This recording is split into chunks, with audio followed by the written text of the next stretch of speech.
जय हिंद दोस्तों, वंदे मातरम। तो जी फाइनली बिग बॉस खत्म हो गया है। अब बिग बॉस तो खत्म हो गया है, लेकिन ऑब्वियस सी बात है, बिग बॉस एक ऐसा शो है जिसके बारे में बातें काफ़ी दिनों तक चलेंगी। और जाहिर सी बात है, जहाँ एक तरफ बिग बॉस को देखने वालों के बारे में काफ़ी उनकी ट्रोलिंग और रोस्टिंग भी की जाती है, लेकिन ये बात भी मानने वाली है कि भाई बिग बॉस को देखते तो काफ़ी सारे लोग हैं। अब भले ही वो सबके सब मतलब बिग बॉस को पसंद करने के लिए देखते हो या किसी दूसरे कारण से देखते हो। तो ऐसे में बिग बॉस 18 का सफर अब खत्म हो चुका है।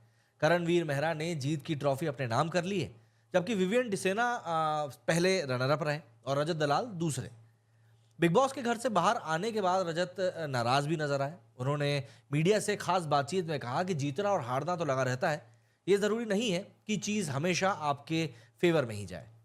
जनता को लगता था कि आप ही बिग बॉस 18 के विनर बनेंगे, लेकिन टॉप 3 में आने के बाद आप एविक्ट हो गए, तो कैसा महसूस कर रहे हैं? ये बात रजत दलाल से पूछी गई।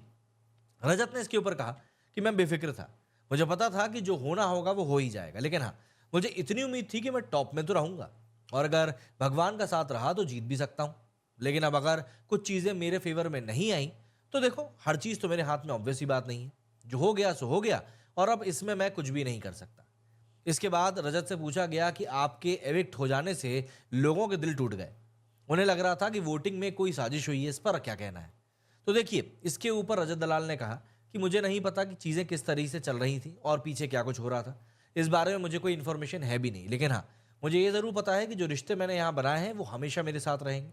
फैंस से मैं यही कहूँगा कि आपने जो मुझे सपोर्ट किया, उसके लिए मैं हमेशा आभारी रहूँगा।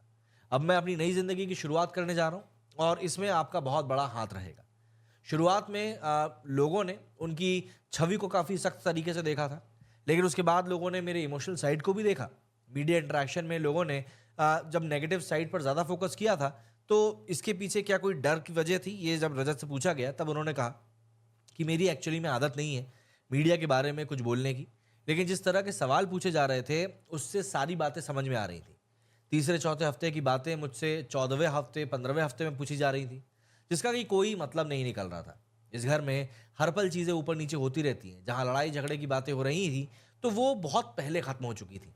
समय के साथ ये समझ आ गया था कि यहाँ पर चीज़ें दिमाग से चलती हैं। जो मुझसे पूछा गया, मैंने उसका उसी तरीके से जवाब दिया। इसके बाद उनसे पूछा गया कि भाई पेड पीआर और पेड मीडिया को लेकर जो बातें चल रही हैं, उस पर क्या कहना है? तो उन्होंने कहा कि जो बातें मुझे पता ही नहीं, उसके बारे में आपको मैं क्या ही बोल सकता हूँ।